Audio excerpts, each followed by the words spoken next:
Yeah. Quick question on the instructional software. Mhm. So that Reading Wonder, is that, I know it's one contract, so it's allocated out to different schools in different areas that use it? Is that kind of how that works? Actually, what I asked the buildings to do with Reading Wonders, there's a supplemental program that's called Wonder Works. Right.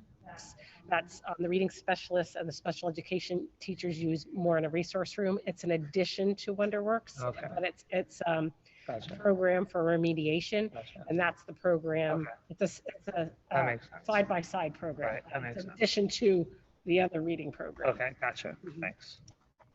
How do we look for staffing issues? Are we in pretty good shape as far as staffing is concerned? We included for you guys the numbers of projected students in each program for next year, and we're okay We're going- with that. Okay. It seems, Carol? students are coming in and You going said that out. The ESY tuition line included compensatory education? Yes. Just doesn't seem like a lot.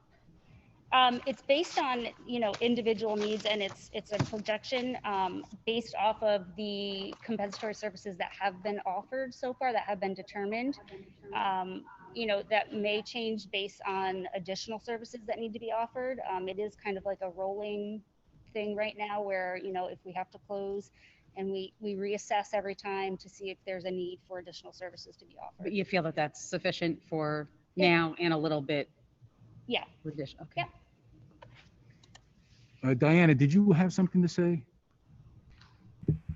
Sorry, I was just going to say the numbers a lot of times evened out as far as when you look at learning support and, the students, can you hear me? Diana, you're muted.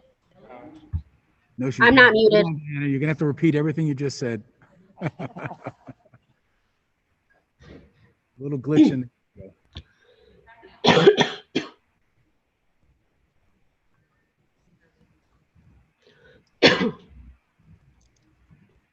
So Bill, what's the increase in the total from 1,789 to 2,080,000? If you look at the bottom of the first page, and you'll see what we did was separated the cyber school. Yeah. Because certainly the supervisors don't have a lot of control over that. So it's just a slight reduction if you don't include the cybers. And then with the cybers, you can see it's almost $200,000 increase, 190 something. No, but percentage-wise, sorry. I know you guys don't like to present percentages. On the cyber, you think? Yeah, I didn't bring my little calculator and my mind is fried tonight, so. I don't like the $28,000 the legislators make us pay. I understand, 28,950, right? Yeah.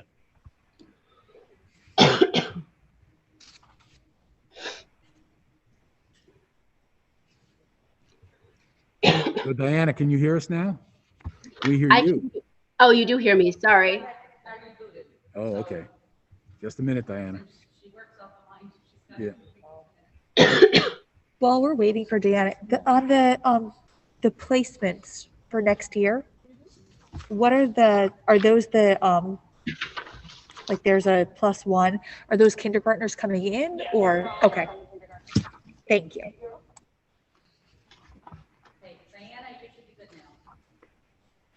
Can you hear me now? I hate you to take all that time, but I was just going to say when we were talking about the numbers in the programs, excuse me. If you even just, for example, if you look at the high school and learning support, we had students graduating and literally almost the same amount of students coming in. So a lot of the programs have evened out with staffing. So that's why we think we're pretty good. That's all I was going to add. We're not hiring more staff for special ed, John? Is that the game?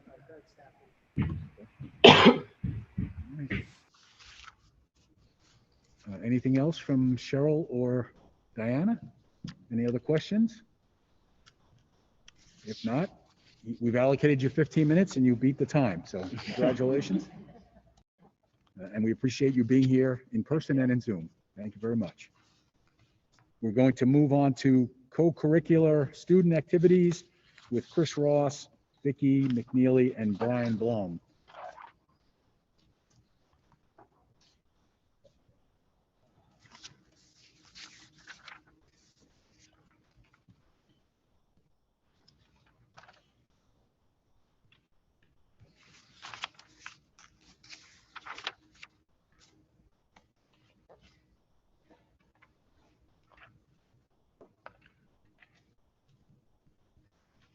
big hand one.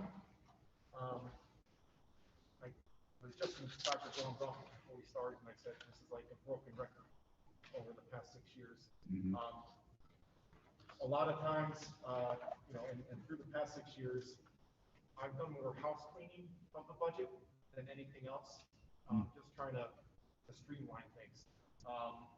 So just like I always present each year, it's funny that you said we don't like percentages.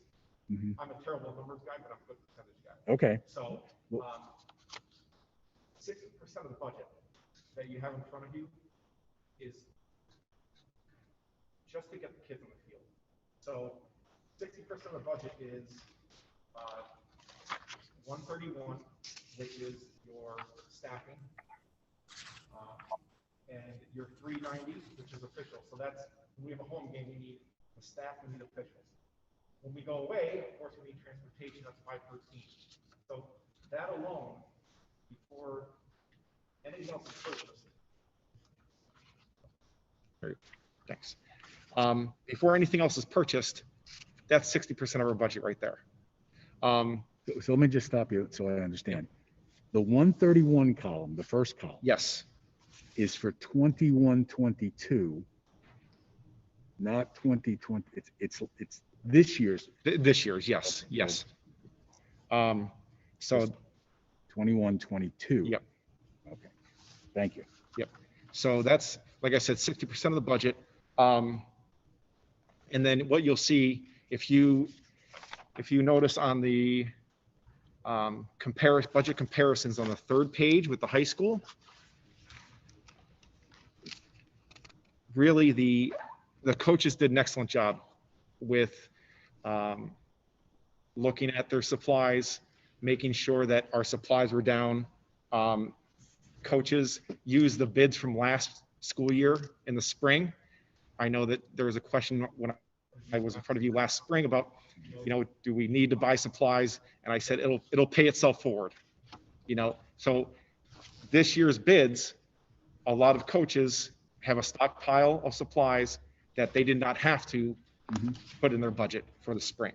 The only thing that bit us a little bit is any rule changes. So for instance, last spring, if we bought 12 dozen baseballs, game baseballs, and we said, wait, great. So we have basically 24 dozen in a stockpile. Well, this year the PIAA came out and said, every game baseball has to be stamped with the NFHS logo. So at the last minute, we had to go out and get those baseballs. But otherwise, like I said, the coaches in the spring did a great job of paring things down, of getting only what they needed. The third page, the increase you see in general operations is part of the house cleaning procedure. Normally, what I have done in the past and what I inherited was paying our dues through the Lackawanna League and through the PIAA, and it would go to each sport, and every sport would pay their fair share and it'd be part of their budget. What I did is I just took what we pay to the Lackawanna League and the PIAA and I put it into my general operations budget. So that it makes it easier on me, and it puts all the costs in one spot. And in the past, I know you don't have the past budgets in front of you, but in 580 under general operations, under coaching education, we have decreased that by $2,000 over a period of 5 years. My first year, there was a coaching mandate where every coach had to be trained in coaching education and first aid. We went out, I got trained so I could coach the coaches. And now, through Safe Schools, it's all in one lump sum through Peg's office, and the coaches can just go online. If we have a new coach, I'm giving them a code, they go online and they complete that. So we've been able to really pare that down tremendously over the past 5 years, just from, the coaches that have been here 5 years, they got it done right away. And slowly, we're almost down to just new coaches that have to be trained. And I would be remiss if I didn't mention, again, last year when I was on Zoom with you all, this past year, we took a pause on the rifle team just because of the square footage of a range and trying to negotiate that. Dr. Blum and I we're starting to get our NRA grants items in. We have our storage facility, we have our locker. I'll be calling the local companies that have donated in order to take my van around and start collecting supplies so that we can hit the ground running for next year. The other item that I wanted to mention, which I mentioned last year, is girls wrestling. And I think last year I explained to everyone that it's the #1 growing sport in the country. And just this past year, one of our female wrestlers, Lily Shear, is going to be wrestling the Division I women's wrestling. So I think that's something that, I don't think it would be just like the rifle club. It's not cost prohibitive, but it's, we can easily cover the program with what we have on staff right now. So that's something that I'm sure that, we'll be coming to you later in the summer as we prepare for the fall, hopefully when everything gets back to normal a little bit more. Okay. Does anyone have any questions? Yeah, for those two new the rifle and the girls wrestling, I don't see a budget line item, so you're not anticipating it at this point. Yeah, well, we have not decided yet whether this year what we're going to do is we're going to have it as a club just to get our feet wet and we're going to have an exhibition maybe against North Pocono. But we haven't decided what that is going to look like yet. The girls wrestling would, talking with Coach DeLaurel, I think we could at first absorb that into our regular wrestling program. That way, if it takes off, then we say, we should put some funds towards this to grow it even further. But if it doesn't have traction, then we haven't lost anything. Well, our singlets that we have are t-shirts. They look like it looks like an Under Armour type of shirt. Okay, great. That's for both boys and girls. I have under the third page for cross-country football, girls lacrosse, and girls soccer. Those were the four that have wanted that. Football has a $5,600 increase. Are they getting uniforms? No. What you find with football is it is a sport where we have so much protective equipment that we have to foresee when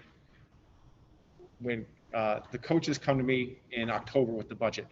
We have not sent any of our equipment out for reconditioning.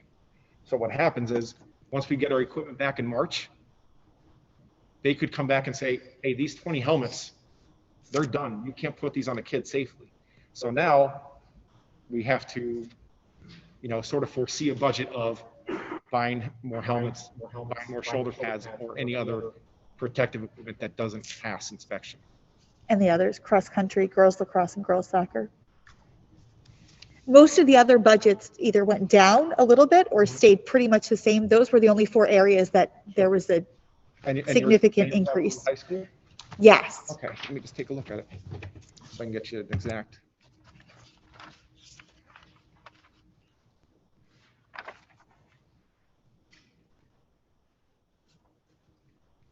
Cross country. What we did for cross country, there was an increase in cross country because what we found is the timing systems for when we have home meets is much more effective. So basically we are contracting out for the cross country meets when we have home meets. And that That increase is a plan ahead because usually we host 1 to 2 meets a year. And because we run in clusters. This past year, because of COVID, it was one school against one school, where normally it's us, Walpole, Pack, and Holmesdale, and we travel as a pack, and we'd run against Abington, Valley View, and North Pocono. But it wasn't like that. So we ended up hosting 4 meets. So I wanted to just be proactive and say, here's what we have, just in case our league says we're hosting 4 meets again. Okay. Yep. I had a conversation last year with Dr. Bell about the new football helmets that are concussion proof, and what the cost of each one was. Mhm. And I think it was about $1,500 per helmet. Mhm. But of course, child safety isn't a matter of dollars. What type of helmets do we use, and what's the safety factor? We use a Rydell Speed Flex, which is a top of the line helmet, and we have our representative, our Rydell representative, normally will take our failed helmets and give us a credit towards those Rydells. I believe they are around $390 to $400 a helmet, but we end up getting a discounted cost by working with Rydell through reconditioning, them taking any equipment that fails, and then giving us a credit towards new equipment. So have you seen these new helmets that are super expensive and concussion proof? The pros use them. I think Dr. Bell would say if I saw them, it'd probably be in front of his desk, but I have not seen them. Okay. And the state uses the Speed Flex too. Speed Flex, yeah. Rydell's as well. Yeah. So at that level, so. Yeah, and we're at a point now where I think it was 2 years ago, we had a massive amount of helmets fail just because of their 10-year lifespan. Mm. And I think we're almost to the point where we're outfitting every student athlete with a Speed Flex, with the top of the line helmet. Penn State uses them. I have one more question for you, and then that's it. Under the 2 middle school budgets, girls basketball for Delaware Valley Middle School Yes. is zero, and They're boys one. track. They're one team. Okay, so you just, So what I did is I shifted it to Dingman's Delaware. and the for same this with year, boys and then track. what'll for- happen is I'll shift it back. Okay, And yeah, and that same thing happens with boys and girls lacrosse. okay. So they're a combined team. So one school is going to zero out while I give the other school that budget. Thank you, Mr. Ross. Thank you. And we'll move on to Vicky with student activities.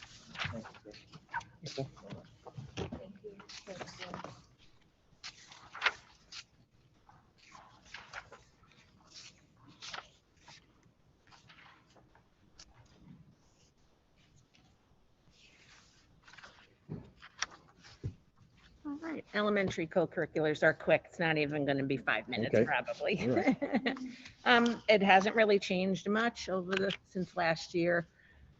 Each school has an allotted amount outside of like music shows, art shows, depending on interest and from the kids, interest from the teachers. The clubs that are listed are generally fluid from year to year. Some years we'll have somebody offer fitness club for 3 years in a row, and then the following year say, I want to try something different. So depending on student interest, kind of the names will change. DVES always tends to be higher because of DVE TV.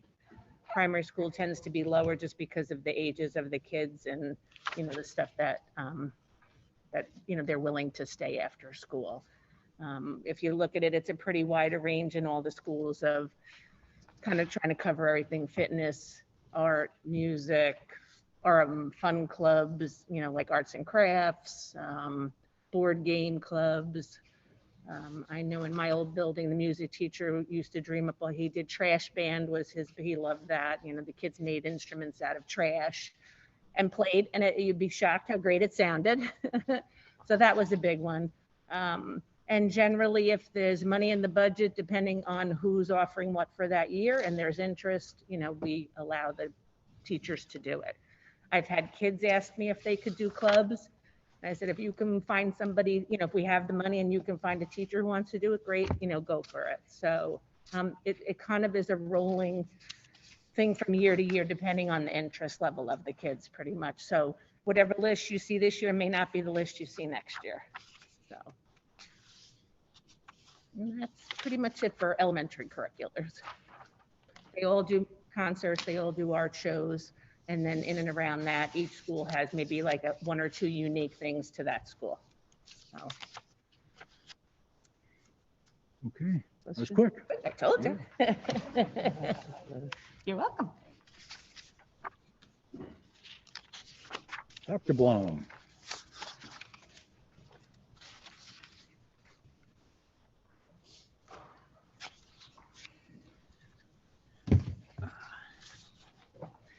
Similarly, the secondary co-curricular list is going to be relatively quick as well. Just like Mrs. McNeely said, we have a process where students, staff can propose new clubs, things that might interest them. There's an actual procedure where they try to find an advisor, let us know about how many kids are there and interested in something, and then we do our best to make it fit. So as Vicki said, one year's list of clubs may change a little bit from the next year's list of clubs, but we really try to adapt and roll with what the students are most interested in at any given time. So in terms of the middle schools, it's not new any longer, but I know they're both very happy with how their Junior National Honor Society program's going. Even this year, being able to pull off something for the kids was very nice to see. And then at the high school level, as Mr. Ross said, we are looking at rifle club potentially next year, girls wrestling if we needed to go co-curricular with that. I don't think we will. I think we'll be fine with the program as Mr. Ross said. And then another new and emerging interest for kids is esports. So for those that aren't aware, that's electronic gaming essentially, where you as a school district can have either a recreational club or you can have a competitive sports program. Lackawanna College is nationally ranked with their program right now, which is nice. But there's a few high schools that have gone competitive, Riverside, Crestwood, to name a few in District 2. So that's something we're going to be exploring next year, similarly to Rifle Club, where we may be starting as a co-curricular activity and see if it'll evolve itself into a varsity sports program in the future.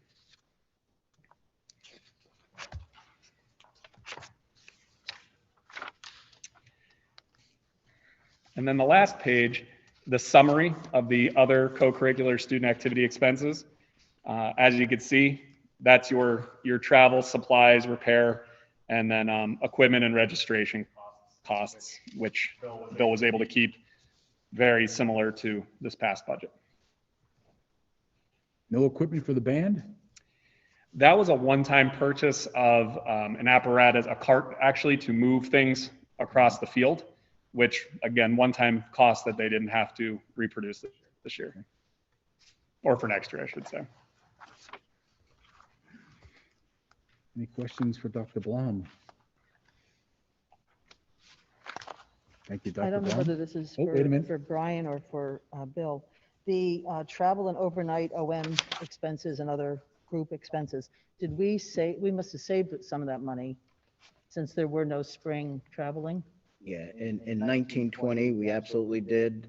This year, I'm expecting it not to be, but I believe you'll have some virtual, but I Right. don't believe you'll be doing the buses and online. the So hotels we'll and- have that underspending, but they've really been creative in trying to do a lot of this stuff virtually for the Right. students. Right. So there'll be some. Right.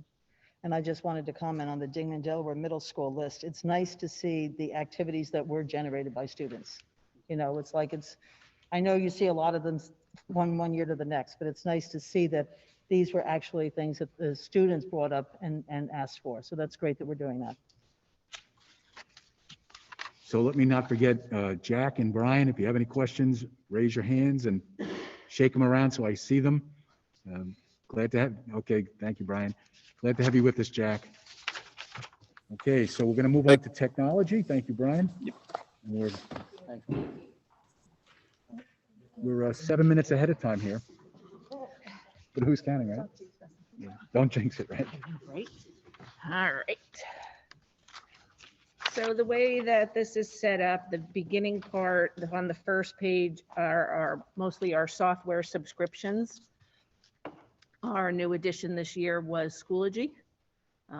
We have some things that Study Island went down because I adjusted it for the elementary schools. I had done it last year. I kind of went through them again this year, and there's only a handful of people at the elementary level that really use it. So those are primarily secondary licenses. ClassLink we added for the middle schools this year because we were remote. So that was a really good, nice, easy way for those kids to get on. A lot of the subscriptions, the rest are the same because they are we get like 3-year pricing from people. Z-Space went down. We haven't really had any requests from the teachers in science, for applications, but I kept some in there should they ask for those. First in math, it says we still have, however, that got moved to the district-wide budget, so it's out of the tech budget. We added CAMI and IXL for all the remote learning. So that was one of the things with the elementaries are using the IXL product K5. CAMI we're using district-wide. And the work order system went down significantly. Just a new product that I believe Marvin had come up with. So that's a lot less than what we were paying. So overall, that little section went up, but the bottom part of this is where we do hardware and one-time hardware products. So each year we have like a 5-year rolling rotation of equipment that needs to be replaced because as we all know, computers just, even 5 years is probably a lot these days, but that's generally when we look at them. So last year we did all the high school labs. Obviously that was a one-time, so I don't have that expense. Those next few items are just things that I need for every year of things that come up. Printers go, supplies that we need, last minute, somebody says, I don't have this, I need it. So that's where, that money comes from.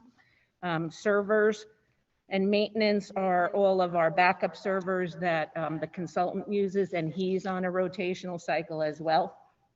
So I get those from him on the things that need to be upgraded or replaced or added. This year, primary school and DVES, the computers, we call them the teacher smartboard computers because those are the ones that generally the teachers use. Those all need to be updated. So those again are one time, so you won't see those next year.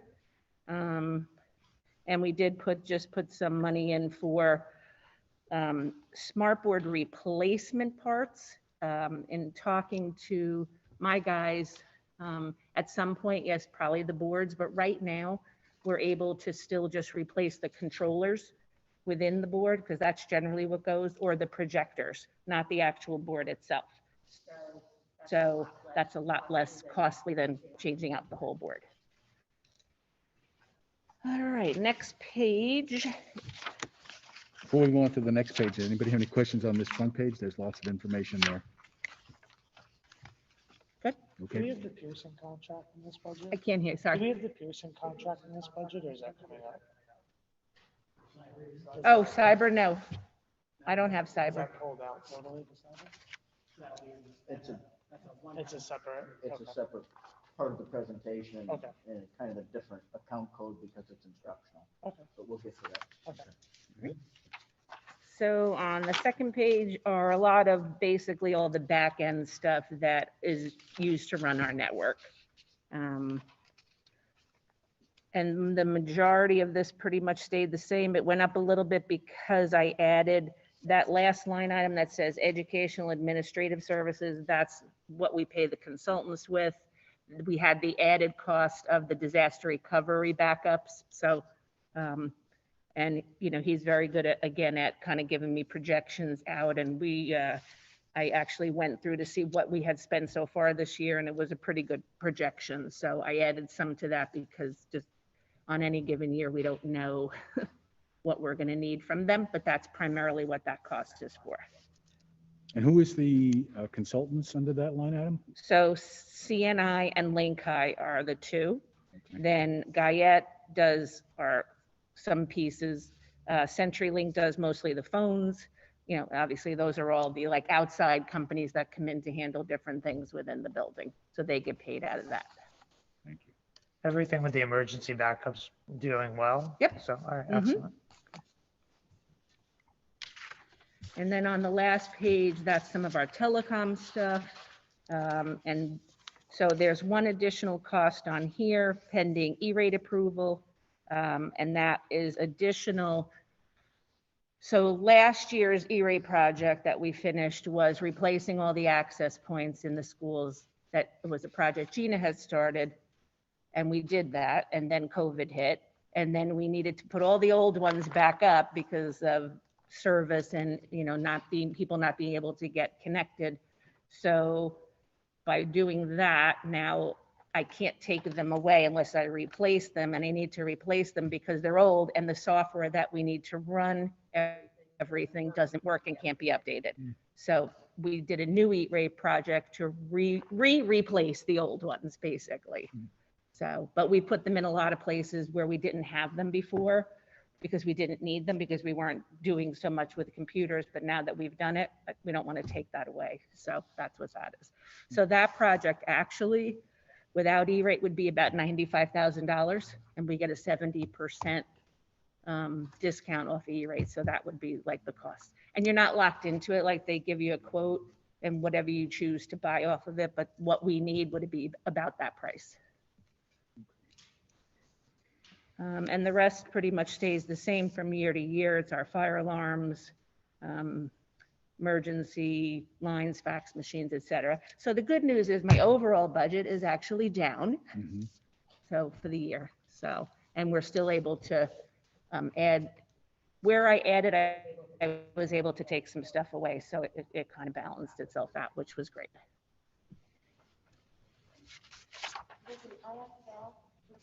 Complimentary program this year? It was a lot of it was complimentary. No, not for the whole year. We actually did a subscription. They gave it to us, as did a lot of people, for the spring, and they extended it through the summer. And then contacted me back in August and said, okay, you know, it's expiring. Do you want to keep it? But what they did do, they're actually pretty accommodating. I asked them about science and social studies because we have math and ELA, and they gave us complimentary of that for this year. And included in this is actually really just fourth grade science. So I added fourth grade science because for PSSAs, they don't really, you know, we don't really have a lot of good science materials for that. So, and they love it. So we were able to get a pretty good price off of them for that. Yeah. So they were very accommodating every time I asked. They're like, okay, we'll give it to you for, you know, hoping we would buy it, which we ended up doing, but it worked out. So that was good.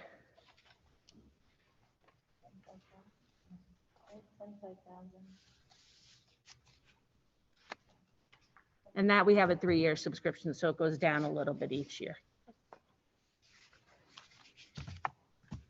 Okay. Good. Thank you. You're welcome. Appreciate it, Vicki. Moving along, DV Cyber School, Dr. Blum.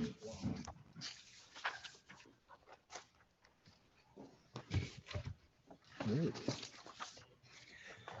And we're back. So the first page that you guys have for Cyber School shows the two options we have for the DV Cyber Academy. So that's the top one is the students that are in the Pearson product that we have.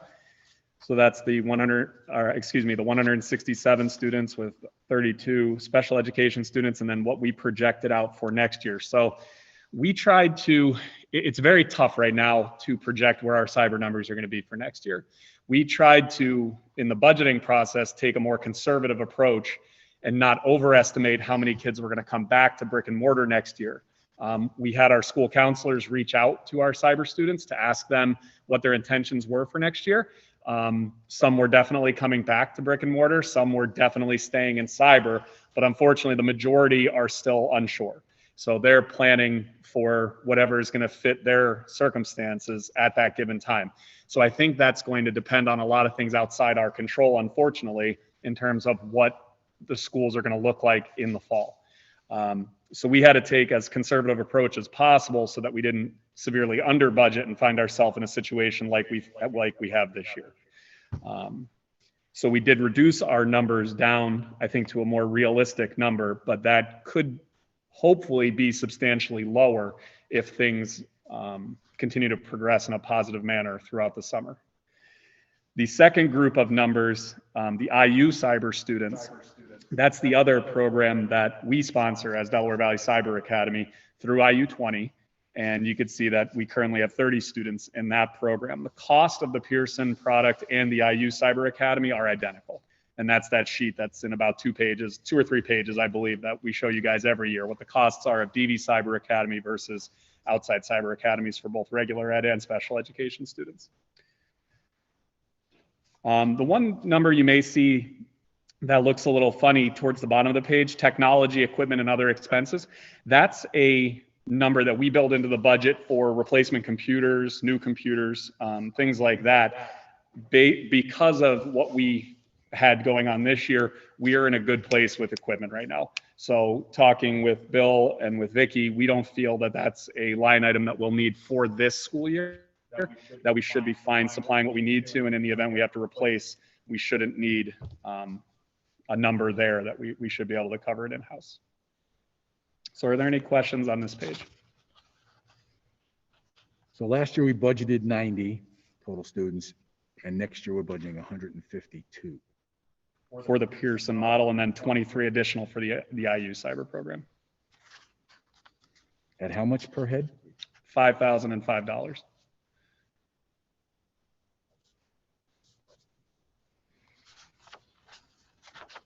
And that's pretty fluid. You're going to keep us up to date on those numbers, like before we do a final budget in 2 months?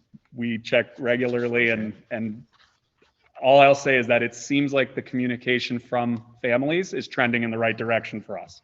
And in terms of more people feeling that they're going to be comfortable enough to return in the fall.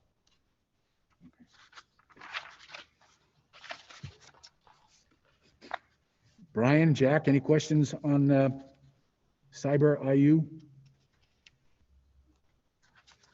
No, he's good. No, I'm good, Okay. Jack. Thank you, Dr. Blum.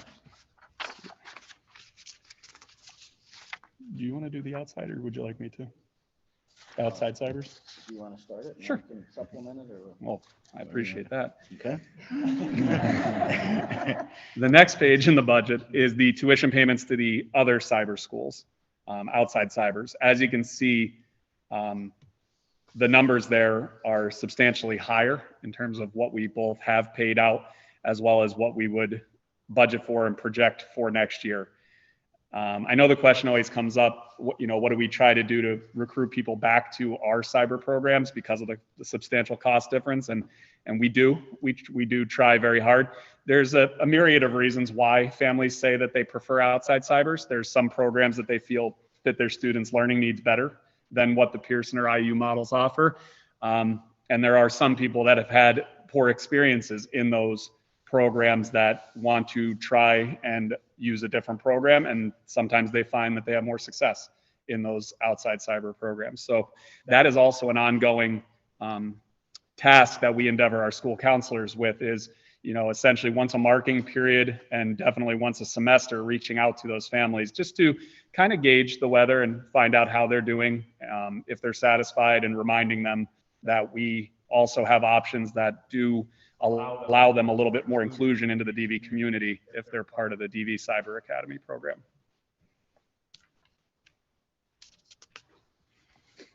So the 340,000 we budgeted this year, Bill, never came to fruition. And are we saying we're not going to do a 340 in there again? Initially, I think we should look at it from without expecting the legislators to do anything.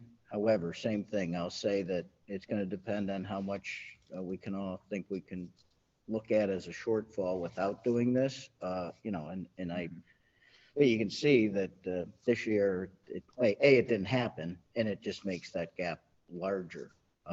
Boy, I'm optimistic, though, that if there's something that the legislators should do, it certainly should at least put some sort of flat amount on it. There's no doubt about it. So I think if, as we go through the next few months, we can kind of keep that on our radar as something if we want to feel like they should, and we may have some confidence that they will, then maybe we could try and make some adjustment there. So we have less confidence this year than last year. I don't know. Dr. Bell gave me a little confidence today. If I don't want to, I don't want to put you on the spot, but he just is hearing that maybe there could be movement. I mean, I think I'd like to keep the 340 in there to start and take it out if we don't need it, as opposed to taking it out now and then putting it back in. okay, can we wait till we get to another page? Sure. Because I want to show you. I'll hold that. That 340 has changed, like if you based it upon this year's, but we'll get there. Okay. Okay. Thank you. Gotcha. Who's up? Back to Brian. Sure. Dr. Blum. This is the page I was referring to earlier that shows the, basically an average cost of a regular education student that's attending an outside cyber school compared to the Delaware Valley Cyber Academy or Colonial's cyber program. And then the savings per student at around $9,200. Then the cost of a special education student that attends an outside cyber compared with our two options, which is roughly a saving of $23,000.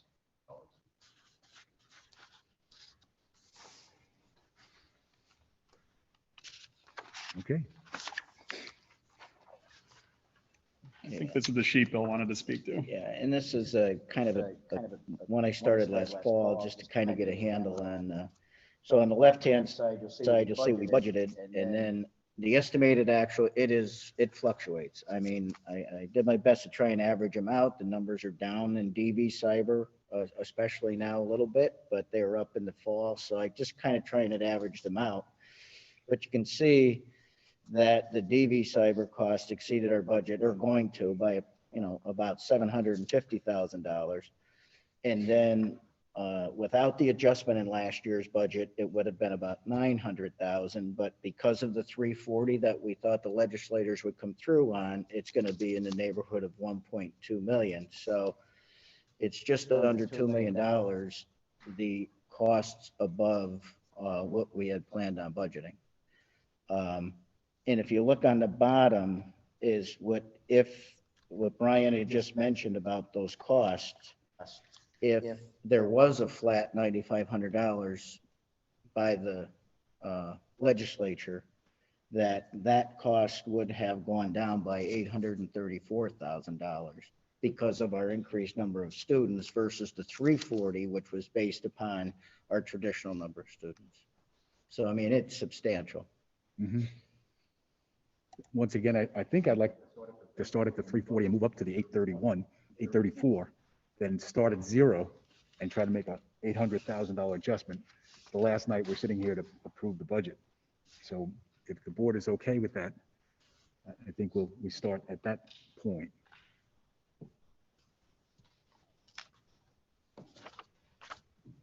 Okay, will do. Oh, thanks. Any other questions on the cyber portion? Okay, Jack and Brian, are you okay with cyber school? Yep. Okay, thank you. Thank you, Dr. Blum. You're welcome. So now we'll move on to the other doctor in the house. And we're actually 15 minutes early for you, so. I'll use that time. No. Okay. The one page in there is on the total school budgets and their targets. And of course, remember that, just to remind you, to refresh your memory, we have a per student allocation for the elementary schools of $239 per student. The middle schools are $284 per student. The high schools $476. Then you times that by the projected enrollment for next year. And the net result is we have about a $67,000 decrease in the 7 schools' budgets combined. Now we got 7 big books to support that. If anybody wants to have some fun reading, there's a binder bigger than this for each one of the buildings, but the net cost is, we're about 67,000 less. And then the copier costs get doled out accordingly across the 7 schools. And the copier costs are down 11 for a total change of a decrease of 78,000 across the 7 schools. Any questions on that? This is the formula that is many years old. This goes back to Barbara Boreal as president and Bill Griffin as vice president and finance chair. So that's probably, I don't know, 99, 2000 maybe, Pam, somewhere in that area, right? It was a long time ago. Is it time to update the formula? I was just showing this page to my graduate class because we were talking about budget tonight. And I said, believe it or not, this number has been the same for 20 years. And they're all looking at me like, are you How can that crazy? be, right? I said, literally, our per pupil expenditures haven't moved. That formula was developed way back when. I was still principal at DV Middle School at the time when it was developed.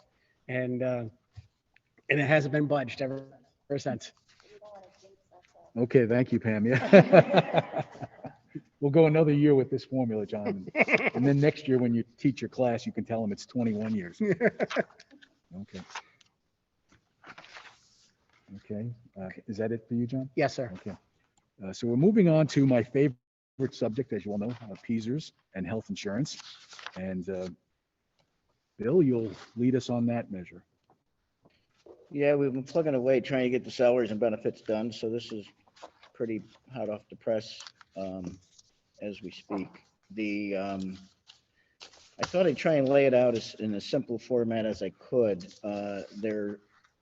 What I did was put the 2021 eligible retirement eligible wages, and the rate last year as dictated, and just so you know, there's a school retirement, the PSERS Board of Trustees must certify annually the employer contribution rate. And they typically do that by the end of December. The rate last year was 34.51. The rate for next year, 21-22, is 34.94.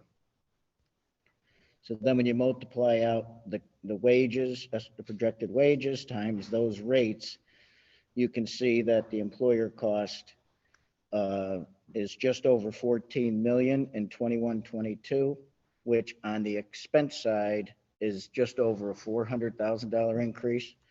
And then on the revenue side, you'll see below that there's a Department of Education established formula that takes into relative wealth. Every school district gets at least 50% reimbursed, but for people hired after 1994, you get your aid ratio. So our estimate that I had for next year is at 57%. That fluctuates by your market value. I'm a little concerned next year about the transfer tax, since it's going up. That means our market value may change, and so this is a conservative estimate by a hair, because we may end up getting an adjustment to this formula because our market value wealth may go up slightly. And up or down? Well, if the market value of the property goes up, our aid ratio goes down, and our reimbursement would be, but it's not normally drastic, but subtle sometimes, depending. So then you'll see the revenue reimbursement ends up being $8 million reimbursed of the 14 that we're spending, or a $259,000 increase on the revenue side. So the net effect of the rate change is about $144,000 is what's estimated for next year. Any questions about? So how much do we have in our PSERS reserve that if we wanted to offset that increase, we could utilize?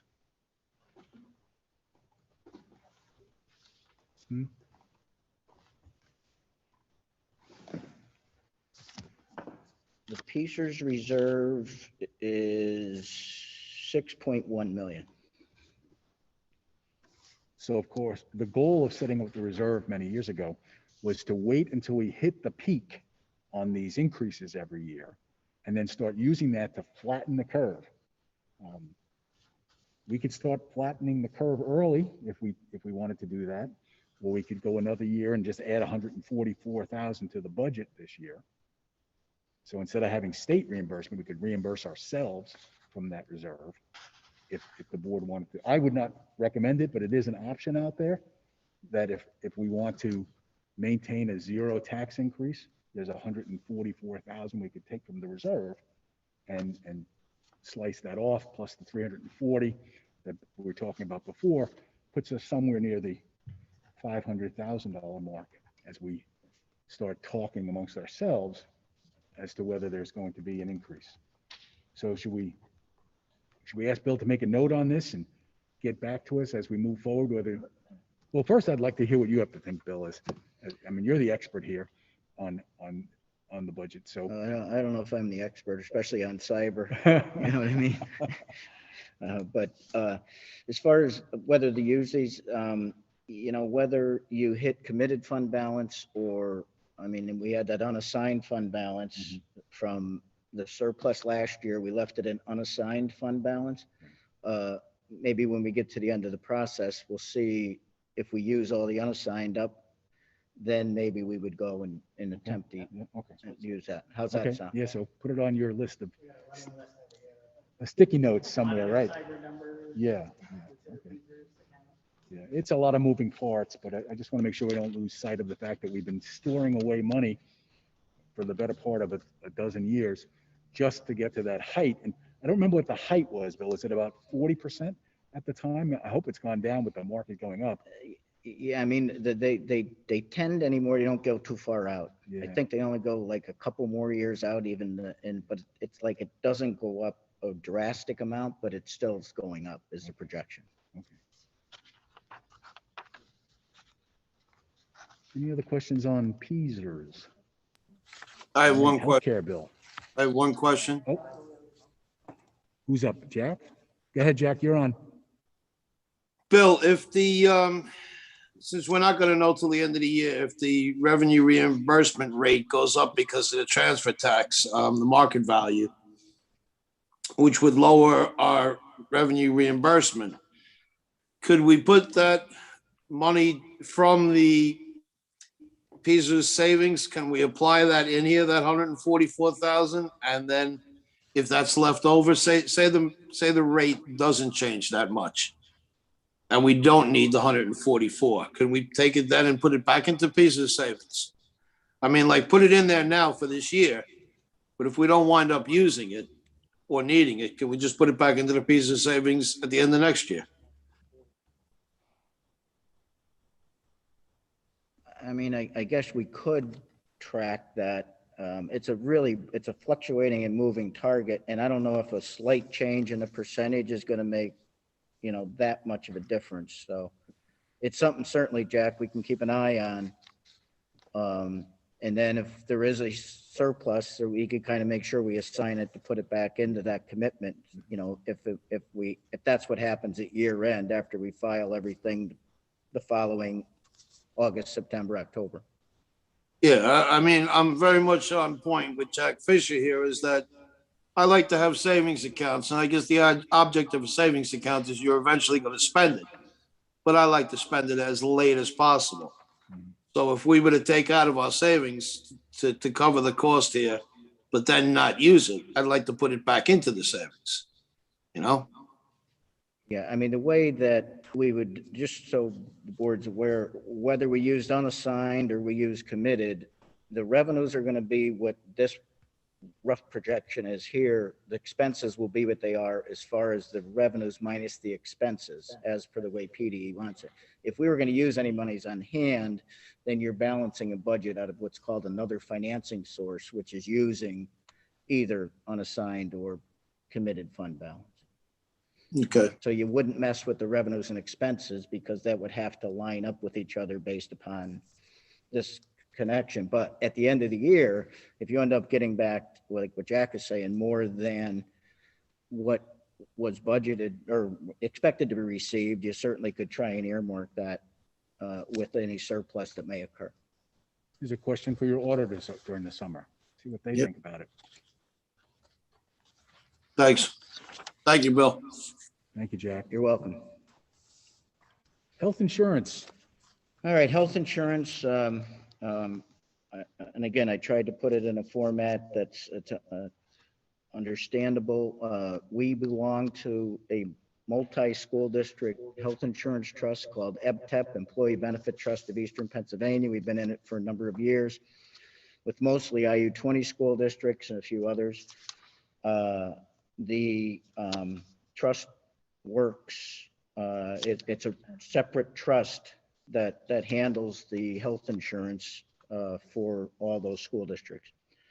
So starting at the top, and in 1920, and again, these rates are projected by a firm, actuarial firm that the EBTEP hires, and they recommend the rates based upon, I mean, they have a way of looking back like 50% on this year, 30% on another year, and 20%. They do a blended, what actuaries do. So you're not just taking a snapshot of 1 year. So they're the rates they come up with. And in going from 1920 to 2021, and let me start at the top there. So they recommended a rate increase going into 2021. And of course, if you recall, we decided couldn't raise taxes, rightfully so.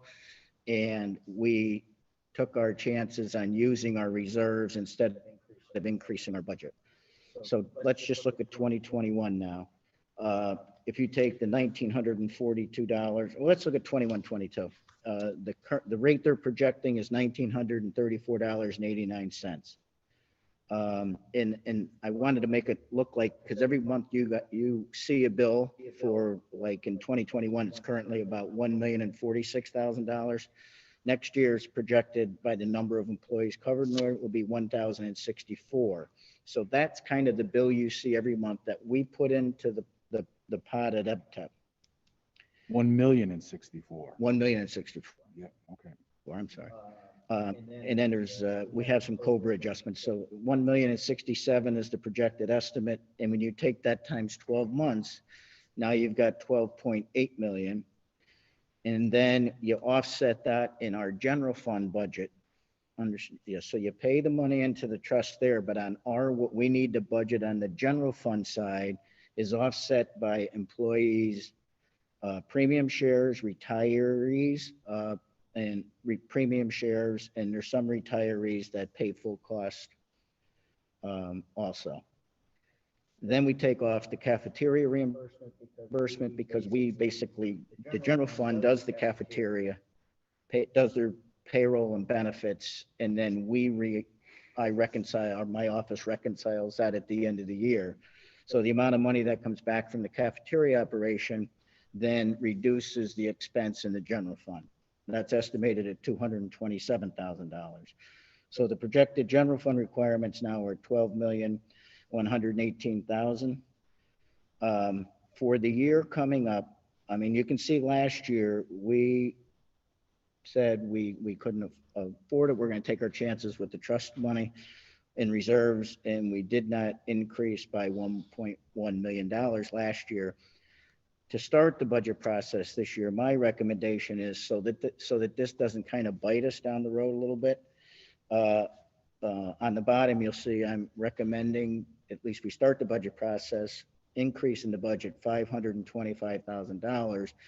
Still, by the actuary projections, 858,000 may still need to be used out of the reserves that we have there. Now, the good news is the reserves did not go down as much as we had thought, because it gets complicated, and I really can't say a lot about it, but you get reimbursed sometimes, but it's a year or two later for potential large claim type things. So the fluctuation in this is pretty, can happen a lot. So the good news is those reserves did not drop. But I think this is a good place to start, because if that rate of 1,935 stays, I would like to try and increase the budget so that when you get into the next year or whatever, I mean, because they're trending at 5 or 7% increases, and we've been fortunate that we really haven't had that. You can see from this year to last year to actually the rate slightly went down. So that's what my thought is right now, at least at the early stage of April in the process. Any questions? Thank you, John. So the 858, 859.61, that's coming from you or the actuaries? Everything down to, the 858 was just my thought. When I look at the difference. I mean, it's a very specific number, so I'm trying to figure out how you got to that specific. I was expecting it to be zero, to be honest with you. I thought we used up all our reserves, and you're saying we still have 858 that we could use. No, I mean, No. our reserves, we have an amount that's in reserve there. I'm saying is if this perfectly was going to happen the way the way the actuaries say it's going to happen next year, then you need the 858 and the 525. And I'm saying, let's use the reserves. Let's take the chance on the reserves again. And Really? But increase the budget 525. So Bill, what's the total amount that we keep in reserve for the EPTEP fund? We have been running between about 4 to 5 months in what I'm going to say true reserves are. The bylaws say you have to have at least 4 months. That's the rules. Like, they don't want anybody to go below 4 months because they want to stay solvent. In order for this 858 is what's called a funding holiday, meaning what happens is if you decide that you don't want to pay this 858, the trust still approves the rate of the top at $1,935. But I have had process of any school district if they have enough reserves and apply to the executive director, and then they approve. So instead of 1 month where our bill is $1,064,000, I will take 858 off of that for 1 month, and therefore we're not paying that. We're using the reserves to kind of offset that bill. So we don't have a 12-month reserve? So if you can't do a funding holiday unless you have 6 months in reserve. So if we're running about 10 to 11, then you take 6 off of that because that's kind of the bylaws that have to stay there. So our true reserves that we would be using this from is between the 4 and 5 months reserve. We understood. You got that? But we have about an 11-month reserve? Yeah. Maybe 12 months or more? 10 or 11.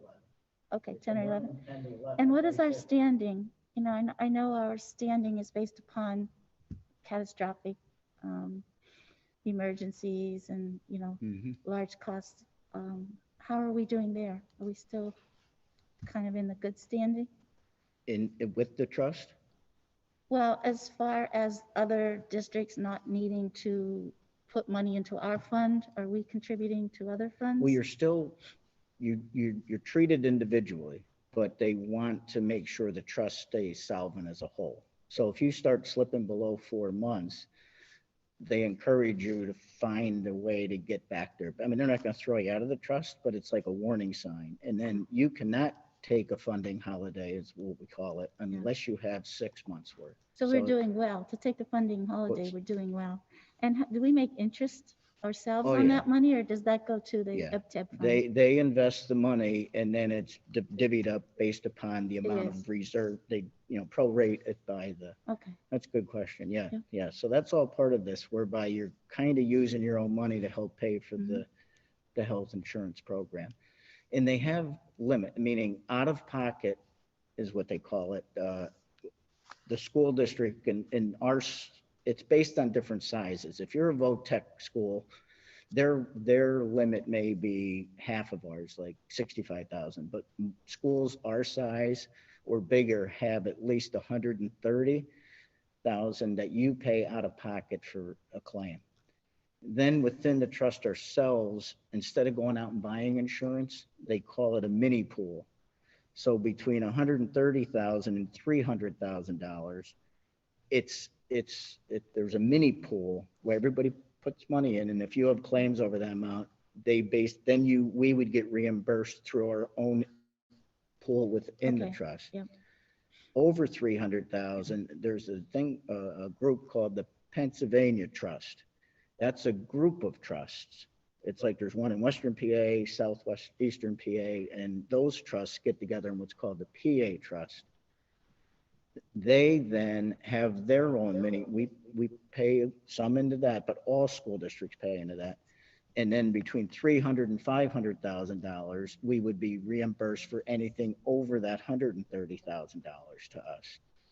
And then there's currently it's with Avalon. That goes out to the market for that. Picture all of the schools in all of those statewide trusts. Then go out and buy reinsurance for any claim above $500,000. And you pay a premium for that everybody shares in. So what they do is if you have a bad year, it's not like you individually as a school district are going to have to make up for that with the premiums you pay to the outside insurance. They say somebody's going to have their turn where they have a bad claim. So everybody contributes into whatever the insurance increase is. So it was quite a setup. I mean, years ago when Blue Cross of Northeastern Pennsylvania and Capital, they were kind of at odds with each other. And we had a struggle to get in the trust because Capital was all on board. Blue Cross was kind of like this. Well, now Highmark is, so we got through that years ago. And then now Highmark is in Capital, and it's worked, knock on wood, I think it's worked pretty well for the amount of health insurance that, you know, the school districts have. So anyway, any questions? Jack, Brian, any questions? So I guess my last comment would be that if we have 10 months, call it $1 million a month, we have $10 million of reserve, and we have to have 4 months. And there was a time that 6. You have to have 4 or 6 in order to use the holiday. There was a time we were behind, and they carried us for a year or two. And we came up with some money, and I think we put $500,000 or $600,000 into the trust. Yeah. So to me, there's a lot of flexibility here, Dr. Bell, as we move forward. And I'm glad to see it. I love reserves. Reserves are the best way to handle finances. Always have a savings account, like Jack says. And there's our savings account on healthcare. So I'm glad to see the reserve too. All it takes is a couple serious surgeries, car accident, whatever, and there you go. Yeah. Very large bills. Yeah. I mean, the only thing I just, you know, again, I know we're not going to raise taxes, but to take the bite out of what it could happen and look like a year from now, just it may be something we could consider including on our expense side of the budget now. Just to hedge against what could be the inevitable if the actuaries are correct. Great. It's good news. Okay. That is the end of the segment on school budgets. It's 7:17. We're a little bit ahead of time. You want to, John, do we need an executive session tonight? Afterwards, okay. Okay. So we're going to move on to committee updates. And I think Pam, you're going to lead us in that. I don't know if you want to do the UDI first, or you want to wait till Corey does his, is it EDI? I'm sorry. I keep calling it DEI. So UDI or EDI, whatever your preference. Corey's more than welcome. Just as a reminder to the audience, back in March, we asked Dr. Bell and his staff to bring back information to us pertaining to universal design instruction and how we use it at Delaware Valley, student access to mental health services, and professional development and trainings that our staff may be interested in. And then Corey also has information pertaining to the diversity and inclusive committee. So let's start with Corey. Yeah, sure. Okay. All right. So we held our first meeting on Monday, Tuesday. Sorry, everything's running together this week. So we're going to try meeting the first Monday of every month, right at 6 o'clock. So that way we keep a consistent meeting schedule moving forward. You all have the notes in front of you. You can see the committee members there. You know, the goal was to try to get an eclectic group as an advisory committee. Essentially, it's acting as an advisory committee. Dr. Bell and I were speaking, it's almost like a strategic planning committee for diversity and inclusion initiatives, that this group can make recommendations to the overall board in a work session, and then they could take action if they so wish at the voting meeting. So that's kind of how the structure is set up. But overall, I felt the first meeting went excellent. I know a number of board members were there. So, you can chime in as well too. But really, we were focused on these areas of focus that you'll see on the third bullet down, as far as district policies, procedures, academic curriculum, student affairs, faculty and staff, community, district culture, and bullying. I thought it was kind of neat that every single person, I think, as every single committee member, and even public and other board members in attendance, everybody had something to say, to chime in.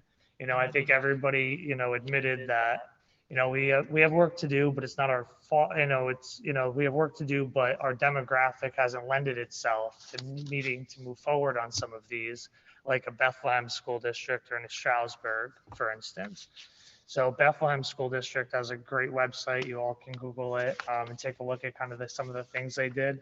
But really, we started focusing on those 6 dimensions there. And I mean, moving forward, what we could look to do is maybe a diversity plan as an offshoot of the strategic plan under educating the whole child domain. So that way there's something sustainable to move the district forward years from now, say, any of us leave, or a committee's only as strong as the membership continues, as with any student club. So we want to just make sure this is a sustainable process moving forward.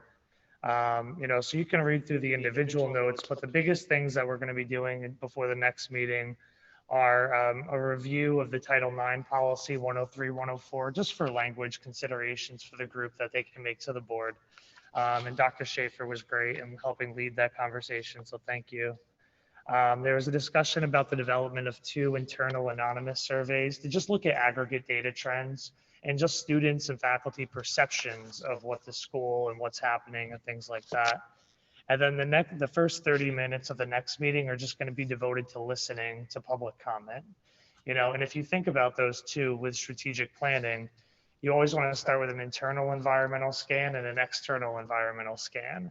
And so both of those 2 processes together, the surveys as an internal and then the listening as an external, will provide the group with good data to use for building trends, objectives off of those trends, et cetera, to move us forward. So if any board member that was there wants to chime in, you can. Other than that, that's it. So. I just want to say at the meeting we had with the community here, I walked away shocked at some of the comments, because we always hear the great things that are going on at DB, but there were some things that were not so great. And I think Corey's group is going to help move us in the right direction now, that every student will have a good experience here at DB, because we found that there are students that have left us. Some have left us for a long time, and they didn't have a good experience here at DB. So I think as we move forward, it's going to be critical to get this information. So thank you very much. You're very welcome. And the students that were there were excellent. They chimed in, they contributed, and they knew who the audience was, and they just, were very open. And, I think everybody learned from it, so. I would just add that the communication piece alone is very significant. I've been on the board for many years, and I have to say that I can't remember when we last had a complaint or a letter, a message, anything about some of the problems or issues that were reported that night. So unless something hasn't reached me, I agree with you, Jack. I was quite taken aback, rather speechless. So I think the discussion period will be very revealing, and I'm looking forward to hearing the stories and comments, and hopefully we all then can work together to ameliorate anything that needs addressed. I think the diversity that was in that committee is phenomenal. And considering we're talking about diversity, it's great. Like you said, the students had great things to say. They were well-spoken. They weren't mean or nasty or angry. They were just trying to educate us, which is what we're really looking for. So I think it was a really, really great first start. And we kind of have a direction where we know where we're going now. Okay. Pam, Yeah. universal design. Hey, can I add in on that? Okay, Jack, you're up. Just what Rosemary was saying there is that I think we were all taken aback. I certainly was taken aback to hear that children, students may feel uncomfortable because there's something at Delaware Valley, and that's something I know none of us want. There's nobody in Delaware Valley wants a student to feel uncomfortable.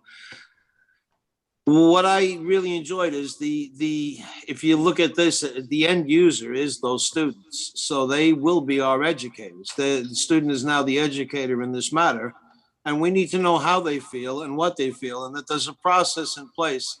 I know one of the students was a little surprised to see that there is, if there's an issue comes up with a student, there is a process that the student follows. But I think most importantly, it is now that they're starting to see that not only is there a process there, but there's people that are willing to listen. And I think that's the big thing about the communication. I mean, if the student has an issue or a complaint or feels we could do something better, and they follow that process, and then they feel like they're not heard, well, then we've accomplished nothing. And I think with this subcommittee going forward, more students will see that we do want to hear their voices, just like as we have the young students on our board, we do want to hear from those, from the kids and find out what's going on. How can we do things better? Because we're all here volunteering our time to make this district better for our community. That's our goal, to do things better and make things better. So I was very happy with the diversity that was in there. I was very happy with the open-mindedness. I think we got a great group of people, and as Corey said, this will probably be a fluid group. People will come, people will go. But I really like the way that it went forward with the communication, because that's the first thing we have to do, is be able to communicate well, and then all come together and find solutions as they come, as problems pop up. So I was very happy with it. Thank you. Thank you, Jack. Pam? So I just want to mention one comment. One of the reasons I asked for a little overview of universal design instruction is based upon my own experience in early childhood education. When our children are moving through centers, they are open to anything that they want to choose when it comes to role playing. As far as costumes or clothing, we do not say this is girls' clothing, this is boys' clothing. And there are many instances where we refer to them as children and so forth. And so it got me thinking, what are we doing in the public school system also? And I'm sure we're doing much as far as including diversity in our universal design instruction. So I was hoping at some point along the way, we do touch on that aspect, but I know it's a very broad area. So Peg Schaefer is going to bring us up to date on what it is, and we'll go from there. I just shared an article in your folders. It's really more from a collegiate level, but I thought it was a nice, succinct article that talks about what universal design is. And I'll just briefly touch on what universal design is, how it's kind of incorporated into our curriculum, and then moving forward some of the discussion points that we had on Tuesday evening. But so our curriculum, I think it does incorporate it, but it's not specifically necessarily universal design written into the curriculum. We do have adaptations and accommodations. Teachers do differentiate based upon individual student needs. I mean, it goes back to Gartner's theory on, multiple intelligences and all those kinds of things, which goes way back to the 80s. So all of those things certainly are incorporated into our curriculum. And more specifically, it goes into things like the design of a classroom when we're building new classrooms, or adding a ramp, or when we have special needs students that we have to either work with outside consultants and bring them in to look at the mechanics of the classroom, or add a changing bed, or facilitate how a student transports from one classroom to another. Do they leave a few minutes earlier from their class if they have a long distance to go and they have difficulty with their gait? So all those kinds of things, we walk that through either an IEP or a 504 process, or just in the general curriculum, things with students with auditory concerns. Might not necessarily mean a whole IEP, but we might bring in the audiologist folks from the IU to provide some consultation about using FM feedback machines. So some of those kinds of things where a student has headphones on and there's a microphone on the teacher's lapel. So that student is hearing directly into their ear, so they're not as distracted. So those are the kinds of things that take place on an individual basis, and then more globally, and we work with Marvin's folks as often as we can so that we can do things and make sure we can adapt and accommodate the classroom. Some classrooms get extra walls, others get walls taken down. So those are the kinds of construction things that take place. But then within the actual curriculum and the classroom themselves, special educators work with the classroom teachers to make sure that those accommodations and things are taking place. But just in the overall design of curriculum, utilizing multiple intelligences, making sure that the activities address various learning styles of students, and that there are accommodations and extensions of the curriculum built right into it so that it meets the needs of all learners as much as we would like to do. In terms of some of those cultural pieces, we talked the other night that there aren't necessarily explicit things that are not driven out by curriculum. So for example, I talked about things like civil rights. That is covered in our government classes. It is covered in our history classes and a lot of those kinds of things. But currently, we have a lot of different kinds of civil rights issues that are going on in current events in the United States. And one of our students the other night talked about she didn't realize she didn't see herself as a person of color until a teacher was talking about Martin Luther King in 3rd grade. She never recognized that there was anything the same or different. She was a student, and that's the way she viewed herself until that discussion was brought up. So those are kind of professional development awareness things that I think we need to address moving forward. But I don't know that that's necessarily curricular. I think it's more cultural. So those are the kinds of things we discussed the other night. I hope that helps a little bit. I don't want to go on too much, but because it's a big picture. So any questions on that? It's a lot. Does that kind of help, Pam, with the UDI? It does. I think there's a merging occurring right now, and we are in the midst of that. And I think there is a need for additional conversations as far as beginning at our own Delaware Valley's pre-K program, starting there. How are we addressing cultural and ethnicity and personality development through curriculum? Yeah. I think often it's so much easier with elementary age students, and Rosemary brought up things, just bringing things in through literature and the way we handle things. I think it becomes honestly more difficult when we are driven by getting Carnegie units in high school and making sure that we are covering explicit content so kids are prepared for college. So it's not that we don't want to handle some of those other issues, but where teachers are more focused, and sometimes as it should be, because they're teaching chemistry or they're teaching AP biology or American studies, and they're teaching it from a historical perspective. So they aren't necessarily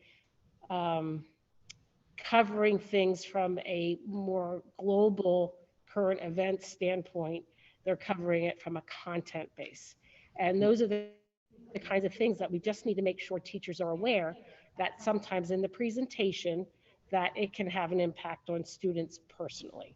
So that's kind of a PD movement that we're going to have to address moving forward. And there are some trainings and programs out there I've been seeing more and more. So we may want to take a look at those, see if they would be appropriate to any of the grade levels. I realize there is so much to cover in our classrooms. But to me, it's almost like an accessory. It's something you wear. You wear your culture and you wear your attitude, you know, toward students and their backgrounds. So it's not necessarily something we're going to sit down and teach them per se, but it's something that we are going to incorporate into our entire being as we are teaching, you know, that they can emulate. it's about awareness and just how we perceive ourselves and looking through things from different lenses, really. That's and we've already rolled out a series of trainings to our administrators. Our Safe Schools program really is phenomenal in terms of it's a menu that you can pick from for things. So not that that's the be all end all of resolving this, but it's a way to start scratching the surface and offering those kinds of trainings to our faculty and staff. So. Thank you. I did have, I guess, I'm not sure if now is the best time to add it, but in doing, PSBA has some wonderful trainings. They have a training on the equity toolbox and a whole bunch of resources as far as reviewing our policies and things like that. I had reached out to Heather Bennett from PSBA, who is in charge of all of their equity trainings. And she had sent the Mid-Atlantic Equity Consortium has an equity audit, which is a pretty comprehensive, it goes through, it's kind of, first it's internal. So it would be something that we would perform, you know, as far as rating our classrooms and, you know, the things, the programs and everything that we're already offering. So it might, I mean, it's a 13-page document, but it might be worth looking into and starting there, because then at least it also, you know, as far as the things that the EDI subcommittee is working on, it may provide us some focus also as far as, you know, which policy, you know, I know which policies you're starting with, but really you can target some of the professional development that we might want to offer, whether it be to the board, to staff. So I can forward that to you and Corey as well.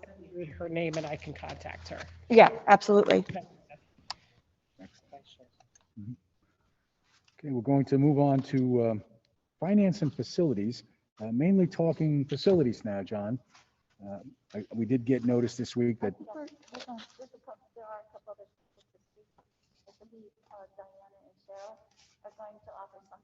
oh, I'm sorry. Okay, I didn't know. The mental health programs and the accessibility for those programs. Okay.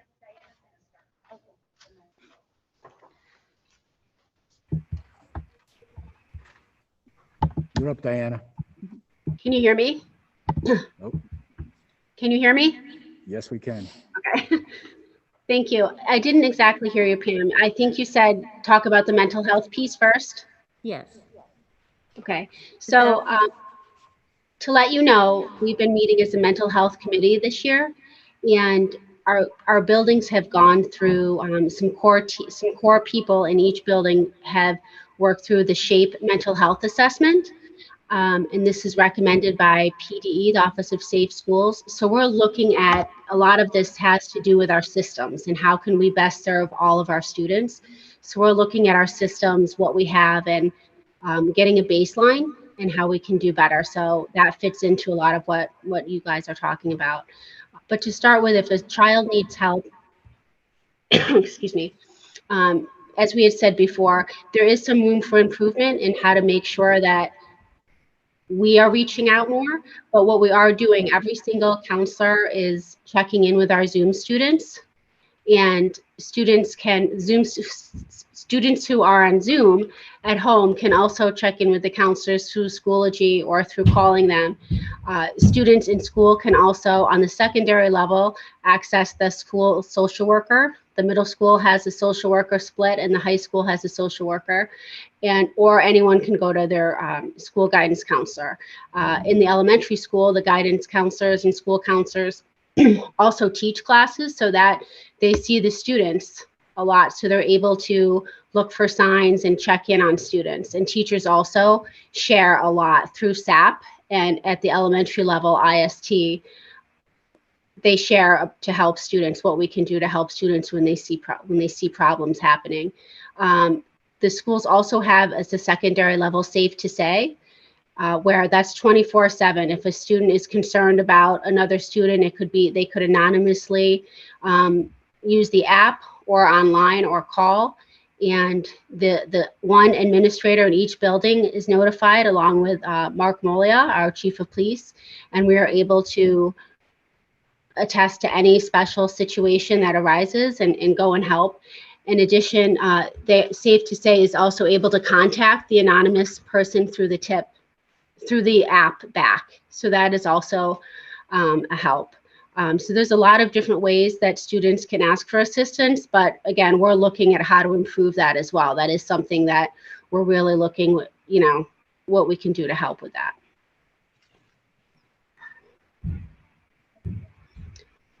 Thank you, Dr. Bixby. Did you want me to go to the inclusion piece? I were going to speak about the special education piece. Diana was going to start. Can you hear me? That's okay. No, you can't hear me? Oh, you can. Okay. I apologize. So I wasn't sure you wanted to go to that first. So just to start with the special education piece, and then Cheryl was going to go, we do have monthly team meetings with our special education teachers and psychologists, and we review strategies to help them with inclusionary practices, behavioral interventions, effective classroom management techniques, and Ms. Adams is also available to help with the classrooms as well. I'm not sure if everyone's aware of the Include Me program that we brought to the district a few years ago. And just to give a quick overview, that is, it's through the ARC of Pennsylvania, and it's also in collaboration with PDE, the Bureau of Special Education, and Patton. And it's basically a technical assistance program. It's offered at no charge to schools, and we were lucky enough to have them available to us. We started it a few years ago at Shahola, and they basically help teachers. So a student who may have some extra difficulties being included in the classroom, they basically work with the special education teacher and the general education teachers and the special area teachers, and they help give all kinds of strategies, ideas, professional development to teachers and help them. These consultants also have spent the days in faculty rooms. If any staff member who had a question, they could come and answer. They've brought us some technology and different things with the iPads. They have done a lot of great work, and we started in Shahola, then it moved also to Delaware Valley Middle School. We had a difficult year last year with closing, and this year has been difficult with a lot of people virtual. So they're actually going to give us another year, but we've started it at the Delaware Valley Middle School. We're trying to get it more off the ground. The consultant is actually going to come in April. I think Cheryl's going to talk a little bit more about that. But when we notice what some of the staff needs are, they're able to do staff trainings. They also do parent trainings, which we're currently working on. Excuse me. A few years ago, I think it was one of our really well-attended trainings. A few of our board members were there, I believe, and it was a make and take. And parents were able to create visual schedules that met their own needs that they could take home with them. And there was a few other things. So it's a great resource for us, and we're really happy to have them there. So that really helped with inclusion. And I'll just add, it was the next one, just to finish up, on April 20th, what she's going to do, and it's open to all teachers.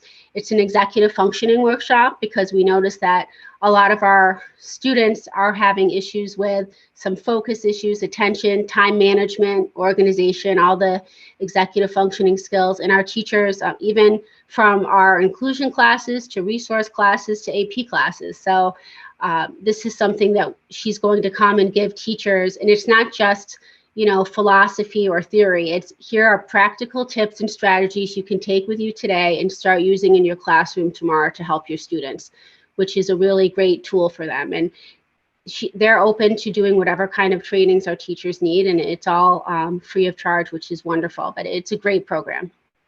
So those are some of the things we're doing, and I'll pass it off to Cheryl now. Thank you. And Kelly works very closely with the Include Me consultant. When a need is brought to her attention, she will reach out to the Include Me consultant, ask them if they have any tips or strategies or can offer a training.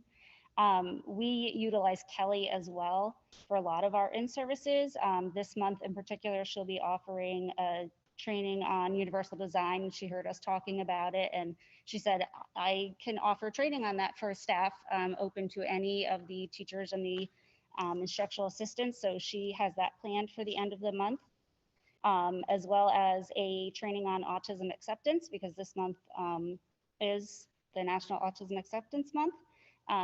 Kelly partners with PASS very often to offer trainings through, so that those are always open for any staff members to attend as well. We encourage that. Also, community members attend the PASS trainings. We reach out to the ARC for any trainings that they are offering so that we can say, you know, this is a great training that's being offered right now. Please, you know, attend if this is something that you feel like you can utilize to help. Kelly also took the opportunity to spend one day in each building this year and just sat and opened up her, you know, wealth of knowledge. I mean, she's an incredible source for teachers to access. She sat in faculty rooms and invited teachers in to ask her any questions. If she wasn't able to help them out on the spot, she took notes and followed up with them with emails. From those days, she was able to offer then additional trainings throughout the district to teachers and IAs.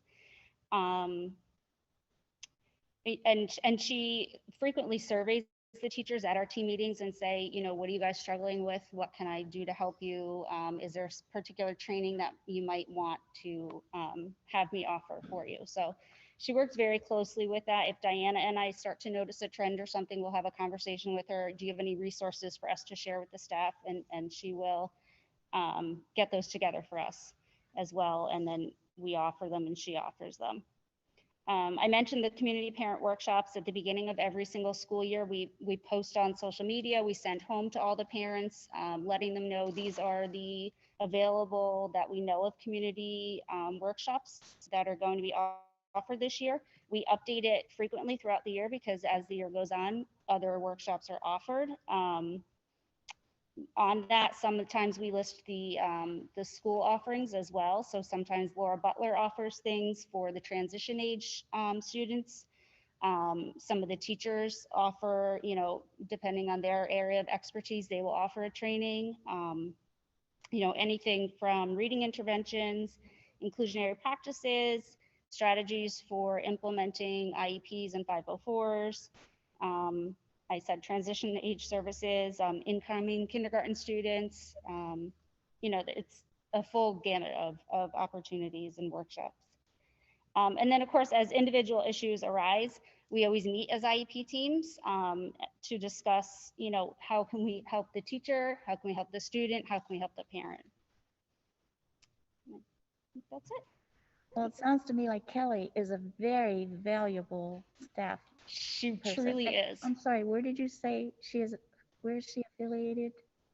Kelly is ours. She's a district Oh, employee. she is. Yep. Okay. Yep. Wow. She is. Yep. And are the trainings well attended? They are. Yeah. Yeah. They really, you know, they vary. Sometimes, you know, it's a hot topic and we get, you know, waiting lists to attend. And then sometimes, you know, we offer them and, you know, there are people that attend, but there's not, you know, a waiting list for it. But she's really a great resource for staff. She's very quick to respond to people. If she doesn't know the answer, she will seek information from Diana and I. She goes outside and seeks information. She's really great. Thank you. You're welcome. Anybody else? Thank you, Sharon. Yeah.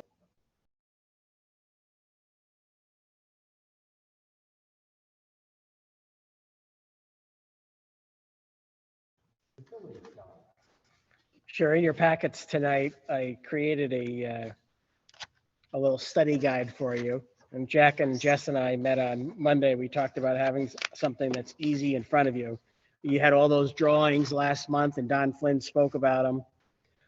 I just wanted to review. Option A is a 3,500 square foot multi-purpose room that would basically be in that patch of grass by the new gym in front of the wrestling room. And it would be accessible from the main lobby by the new gym. And the cost is $950,000. Option B is to build a larger multi-purpose room there. Instead of 3,500 square feet, it'd be 5,500 square feet. And you would bring the pool entrance out so that kids could go to and from the 9-10 caf into the multi-purpose room and from the 11-12 cafeteria into the multi-purpose room. So they could be serve as an overflow eating area kids in either one of the cafeterias. And then in addition, in that option B would also be to take the outside in front of the high school where the flagpole is and that big red metal structure is, and making that an inside area, an inside hallway called the Commons. And that total cost for the multipurpose, the extension of the hallway by the pool, and the Commons area being an indoor facility that we could use. That cost for option B is 3.4 million. And then option C is everything that I just spoke about in option B, as well as an indoor hallway, which Don Flynn had labeled the concourse, which would connect the multipurpose side of the building over to where the new Commons area is. It would be a walkway, an indoor hallway that would connect everything. So everything would be accessible through the inside of the building. Then I went through and I just detailed what are the benefits of option A, option B, and option C. One of the big questions that could come up was seating capacity. Under option A, we estimate pretty conservatively that we could easily accommodate 80 to 90 people in there with 6-foot social distancing. In option B, with the larger multipurpose room, we've have estimated between 125 to 140 kids could be served in there. And option C gives you an ability to use that.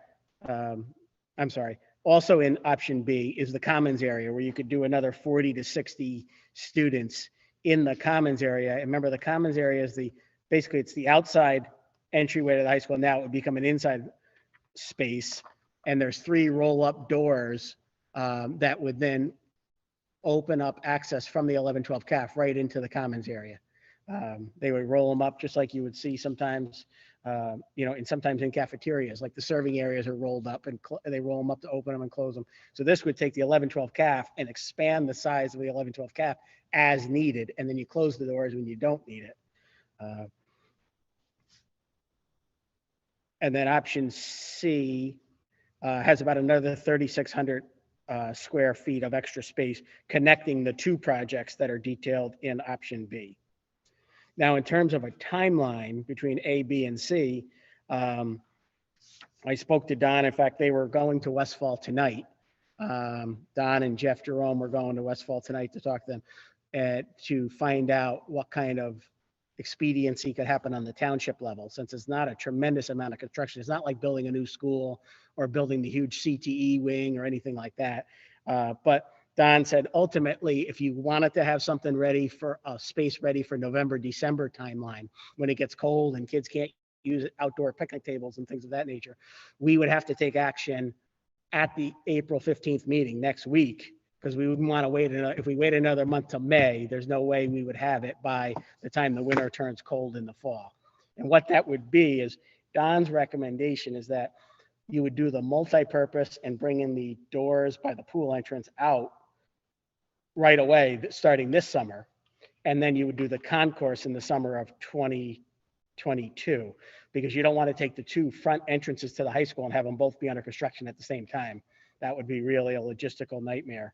And you get your biggest bang for your buck with the multi-purpose room in terms of build it as fast as you can on that patch of grass so that we can get extra seating, because we don't know how many more kids are going to come back, but we do know, or we'd feel pretty confident they're going to hold us to that 6-foot rule. That's the big thing. If they were not going to hold us to 6 feet, then that would be a whole different story. But it appears that because you're going to be maskless for lunch, just like they are now, that the 6-foot spacing is going to stay in existence.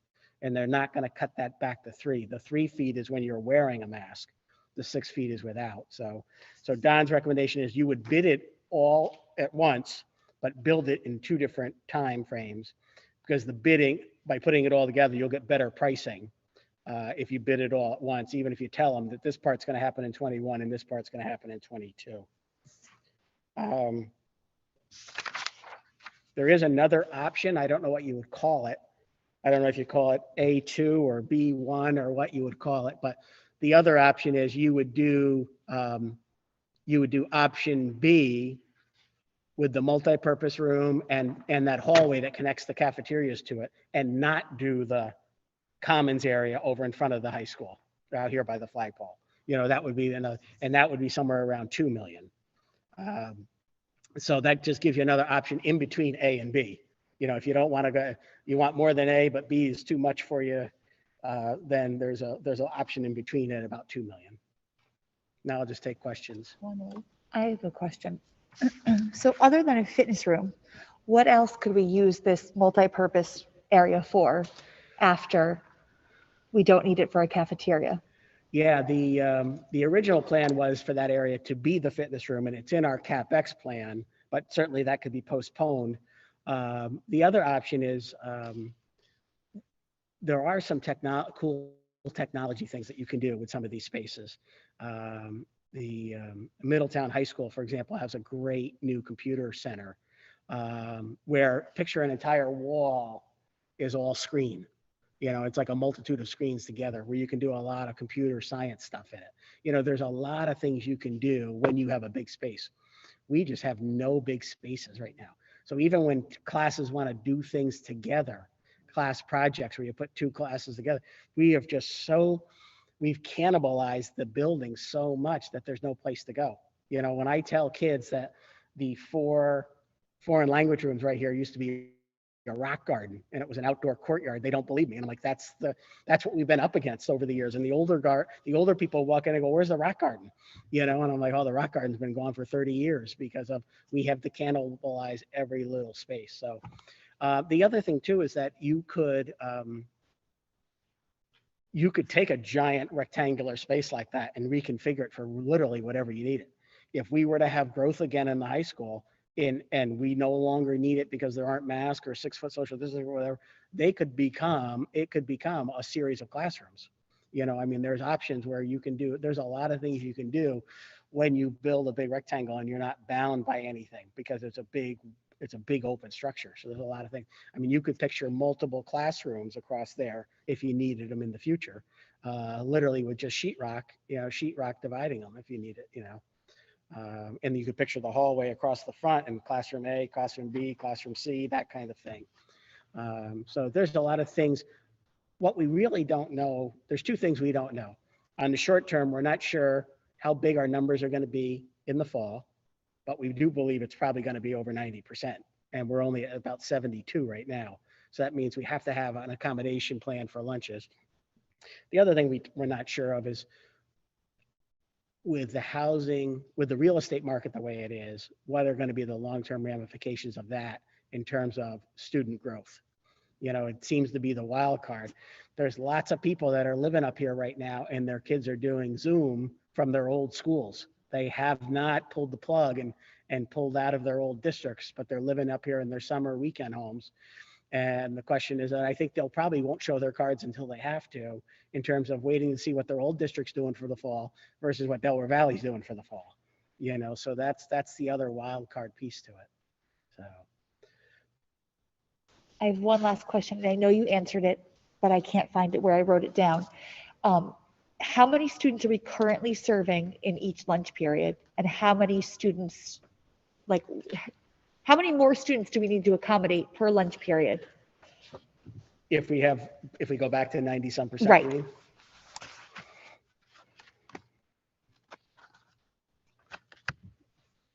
Any idea? I'm looking at the numbers. Brian and I were talking today, and very interesting, but I'll share this with you, about how much capacity we have right now. So you can add this up. This would be the maximum that you could have in the high school at once. Believe it or not, because of the configuration with those tables, those big bulky tables, the 11-12 cafeteria only holds 53 kids at once. The 9-10 caf holds 51. The freshman gym holds 120. And the auditorium holds 123 because they're up here and all down here. So it's at 240, 290, 340, maybe 350 would be a max when you add all those up.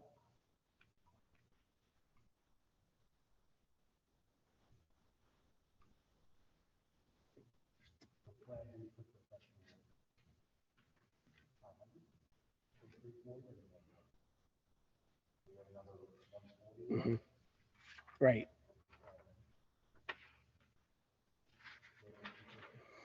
And what it is there are 3 lunch periods, so you can do this 3 times.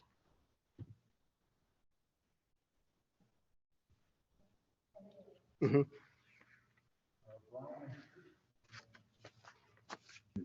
Brian or Jack, any questions? No Yeah. questions for me, thanks. I have tons. You're up. First of all, I'm trying to get these prints on my phone here, so it's a little difficult. But option A, John, that's the pool area, right? Yeah, it's option A is just that patch of grass in front of the wrestling room and the pool. It doesn't expand any. It's just that patch, literally that patch of grass is that 3478 option A. All right, it goes all the way across in front of the pool area, or no? Option A stops where the grass meets the concrete. It doesn't come into the concrete at all. It's Right. just that green grass area. What's the one that goes all the way across? Which option is that? B or C would bring it, that increases the multi-purpose room from 3,500 to 5,500 square feet, because it would extend out to where, into that big wide area where the red wall is in the pool entrance. It would extend that multi-purpose room out farther than where the wrestling room is, and actually go around the corner from the wrestling room, and then you bring the doors forward. So you get another 2,000 square feet by doing that. Yeah, and from what Don said, we can't do both at the same time because of logistics. So I would, my would be do B first, that area. To tell you the truth, the area going into the high school there, that's a beautiful area aesthetically and just usability wise. I'd want to close that off last. I'd want to go in front of the pool the whole way across, all the way across, not just the grass area, but the whole way across. And I don't mind. Where is this money coming from to build this? Good question, Jack. Bill, where's the money coming from?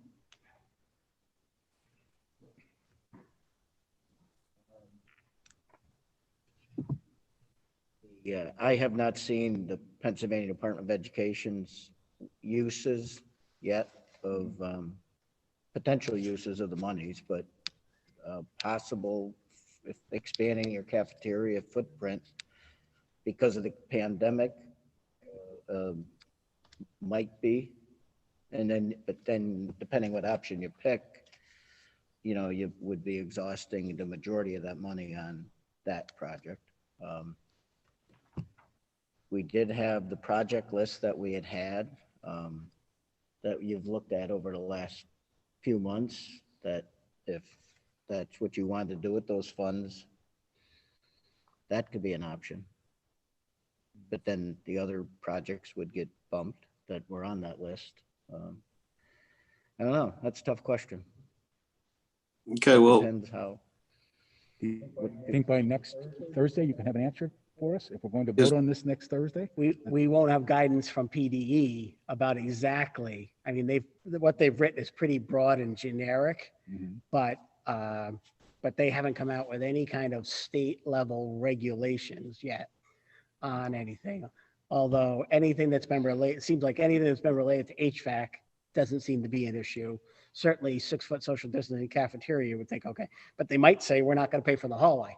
We'll pay for the multi-purpose room if you're using it as overflow, but we're not going to pay for the hallway. That could be something that would happen. And we had put, I believe, 750 in the future CapEx list for the multi-purpose room for the fitness, when it was going to be a fitness center. Right. Now you can see how the costs have escalated another 200 grand, just because I think that drawing that Don did was back in 2017. Oh, yeah. So you could, and that's a real thing right now is escalation costs.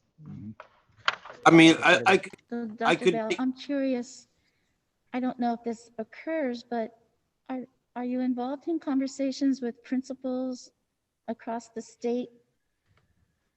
How are school districts who have multi-level buildings and no space, how are they going to address this need? I mean, those kids are going to come back to school. How are they going to address the cafeteria, 6 feet? So I can't help but wonder if there won't be a reduction in the 6 feet. They're not going to get the kids back if something doesn't change. So I'm curious if there's conversation going on, or those kids going to remain at home for another year, which I don't find that's going to be the case. So what are you hearing? Basically, every school's in slightly different situation based on their physical structure, because that's Mhm. what you're bound by, you know. So I mean, there are districts where elementaries are eating in their classrooms, and what they're doing is they're having to hire extra staff. They're having to hire extra IAs because when the kids eat, that's when the teachers have their lunch. So you need to pay people to go into all the classrooms to watch all those kids. Like if the entire kindergarten at the primary school is having lunch at once, then you need 7 IAs to cover that, you know, and then they'd cover 7 first grade lunches, then they'd cover 7 second grade. So some people are doing that. Other people are, even on the secondary level, are using classrooms too. As more kids come back, they're using classroom space. We're very lucky that had we not built the new gym, we would really be up the creek because we've stolen an entire gym to hold 120 kids per lunch period in the old high school gym across the hall. So that gym has been out of commission for phys ed all year. It's a cafeteria all day long. This is a cafeteria every day, you know? So I think people are like us. They're just literally looking for any space that isn't occupied by a class right now. Can we use it for cafeteria, you know? So. But it's really hard. And I know the schools that are now coming back, they're not seeing the percentage of kids coming back that we have, because there's a lot of families that are like, listen, we've been remote or hybrid this long. I'm not going to have them come back just for April, May, and half of June. You know, so a lot of districts that are going to 4 and 5 days now, they're not having nearly the 72% that we have. But they're very nervous about the fall for sure. You know, they're really nervous about the fall because with all the adults, the ability to get inoculated. Now with all school staff all across Pennsylvania had the ability, I think 112,000 people that work in schools were inoculated in a 2-week period with the J&J shot. And now it appears that kids 12 and up are going to have an ability to be inoculated before school starts, which will bring more people back because each one of those things, you know, takes away one of the fears. So there is no concrete answer of what everybody does. Everybody's doing something different based on their space and their staffing, you know. So to get back to Jack's question, I think what I'd like to find for next week, John, is an estimate if we used 3 to 4 scenarios. 100% CARES Act, yes, we can use it. 100% we can't use CARES Act and DV has to pay for the whole amount. And maybe 1 or 2 middle, if they allow us to, like you said, no corridors, but the bigger project we can do. But I think tonight we need to give you a direction as to whether it's A, B, C, or nothing for next week's agenda. Rosemary? Looking at these plans, I just think that option A is a little bit too limiting. I don't like the idea that it doesn't have access to get to the cafeteria. So I was kind of looking at the option B. Just do the big multi-purpose room in the hallway and not enclose the front of the high school. I think that you just see kids sitting out all the time. I'd hate to take that away from them and they walk out the door, they're in a parking lot. I think that, I don't think we necessarily need that amount of space. And I think that having that big multi-purpose room and having access to the cafeterias without having to go outside is the way I think it would be the most beneficial way to go. And what was that, about 2 million? Yeah. I'll confirm that with Don, but the estimates were in that ballpark when you split the 3.4 apart. Yeah, John, that's. Yeah, okay. Everybody okay with that? Go with option B1. I think that's what you called it, John? Yeah, I hate to see us overcommit, you know, to too much stuff and then find out they're not going to fund, you know, any significant parts of it, you know.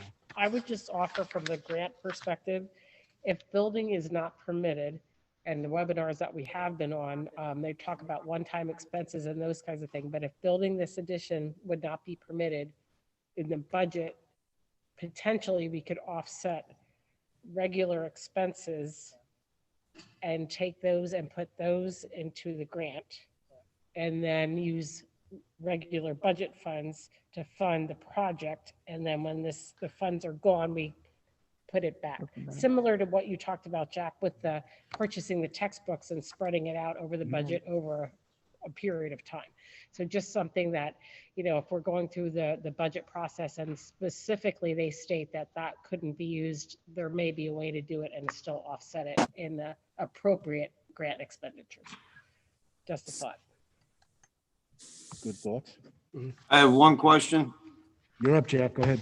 All right, John, so what I was talking about, do you come all the way over to that other wall? That's in front of the pool area. That's $2 million is what we're saying. Right. Okay. Yeah, How that much- would get you all the way, and that would connect both cafeterias. That way you'd have indoor flow from both cafeterias into the multipurpose room and back out. It would all be behind locked doors for safety. And that's 2 million. Yep, So that would be what we're now going to call option B1 or whatever. right, right. I think when Don was talking about the logistics, and I certainly understand from a construction point, we can't build the two at the one point. And as Mr. Fisher said, we'd like to know where the money's coming from by next week if we're going to vote on this by next week. So let's build what we can right now. But how much of the $4 million can we take? The 4 that we borrowed, we took the bond out on. Can we take any of that money to build this 2 million of that? And I do really like the way that Peg Schaefer thinks about moving money around, because that's what we're faced with. You know, it's called rob Peter to pay Paul, but it works very well in the real world. You know? Right. I mean- No, it's a great point, Yeah. because then, Now call it the Schaefer plan. yeah, The Schaefer plan, I love it, because that's Good actually point, Jack. We need what's to know gonna next work. week at least what 4 of our options are. I think yours is the middle of the road when I was talking about. we need to The build one thing some. about these grants, typically under federal programs, grants, you cannot supplant normal expenditures and put them into federal programs. But these CARES Act grants, these ESSER funds are not bound by supplanting. So. Certainly, they can't Any deny other us that our questions students on- need a place to eat. You know, certainly under the CARES money, they can't really deny us as our students need a place to eat with the proper distancing. So I don't see us being refused money for that.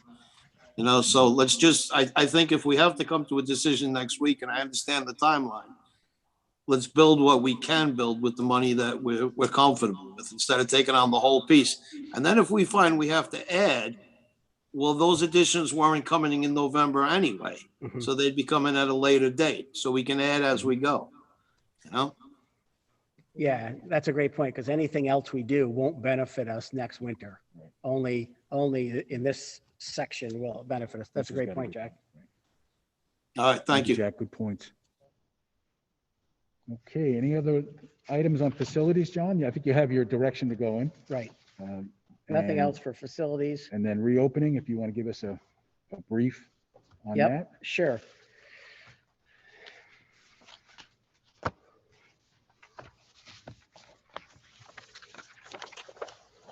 Okay, real quick, Pike County is a hot mess. We were doing well with our incidences per 100,000 residents for a while, and you know, it was up around 172, it went down to 121, it was at 134, and we have to get under 100 to get to moderate. We get under 100 incidences, but since that 134, we've gone 181, 213, and we were at 260 last week. And our percent positivity was bouncing around. It was 11.3, 11.8, 10.5, 10.4, jumped to 12, went down to 10 in early March.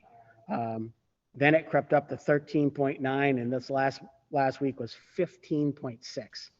So like we said many months ago, what happens in the community happens in the school. We're interchangeable, you know. So our county's in a bad spot right now. There are 6 counties in the state that are in really bad shape compared to the others. And Krista was telling me today that and 4 of those 6 are in Northeast PA. It's Monroe, Pike, Susquehanna, and Luzerne are 4 of the 6 across the whole state. 4 of them are in our general area. In terms of cases, I'm happy to tell you we only had 3 today, which is really good because we had been really busy. we had 18 cases during the 3 days of school last week. Then we had 12 more over the vacation. And then when we came back on Tuesday, we had 6. Wednesday, we had 8. And today, we only had 3.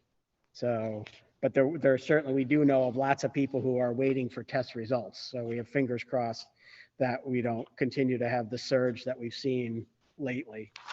As you know, the high school was remote this week, so they'll get to start next Monday at 0. Dingman's Elementary was remote yesterday and today, so they start tomorrow at 0. DVES is at 1, Shahola is at 0, Dingman's Primary is at 1. The 2 middle schools are both at 3 each with a threshold of 4. So they're the next 2 that are in danger of going remote. So we'll have to keep a watchful eye on them. So, but that's all I have for you right now. Very good. Questions on reopening? Brian, Jack, any questions on reopening? Okay. We have a small portion on the upcoming agenda for next week, John. There's just a few approvals that we have to get through, A, B, C, and D. Is that right? And we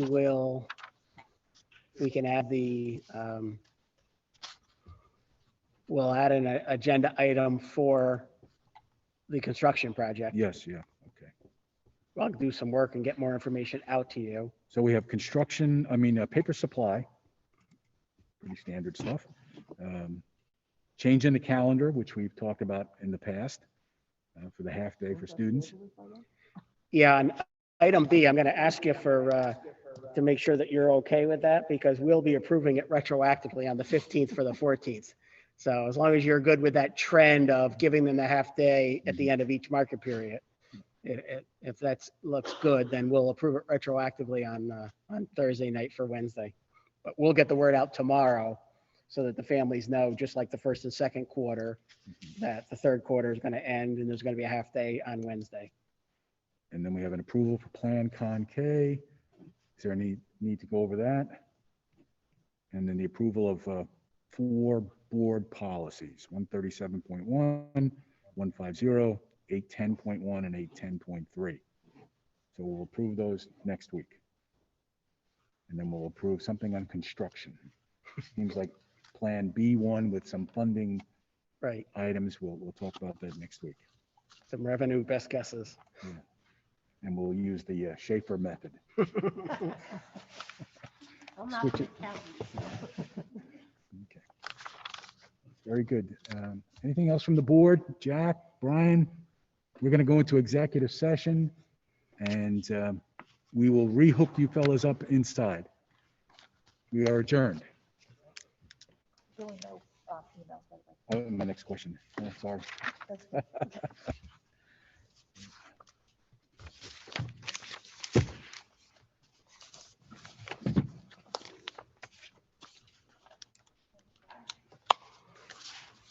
It was good to see all the administrators here tonight. Haven't seen you in a while. Good to see you guys. They missed it. They asked if they could come back. Yes, I'm sure they did. Yeah. Yeah.